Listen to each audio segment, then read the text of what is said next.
بسم اللہ الرحمن الرحیم۔ معزز ناظرین، السلام علیکم ورحمۃ اللہ وبرکاتہ۔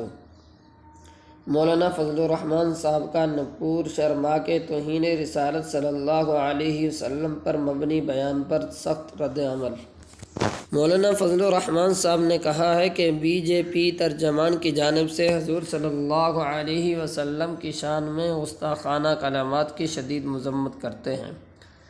ان گستاخانہ کلمات سے پوری دنیا کے مسلمانوں کے دل چھلنی ہوئے ہیں۔ مسلمانوں کے لیے حضور نبی کریم صلی اللہ علیہ وسلم کی ذات کے بارے میں ایک لفظ بھی قابل برداشت نہیں۔ بھارتی حکومت ایسے رہنماؤں کو سخت سزا دے، ورنہ دنیا کا امن خطرے میں پڑ جائے گا۔ مسلم امہ متفقہ راہ عمل طے کر کے عالمی سطح پر بھارت سے جواب طلب کرے۔ حضور اقدس صلی اللہ علیہ وسلم کی ذات اقدس تو پوری انسانیت کے لیے سراپا رحمت و امن ہے۔ کسی مہذب معاشرے کا فرد ایسی شخصیت کے بارے گستاخانہ جملوں کا استعمال نہیں کر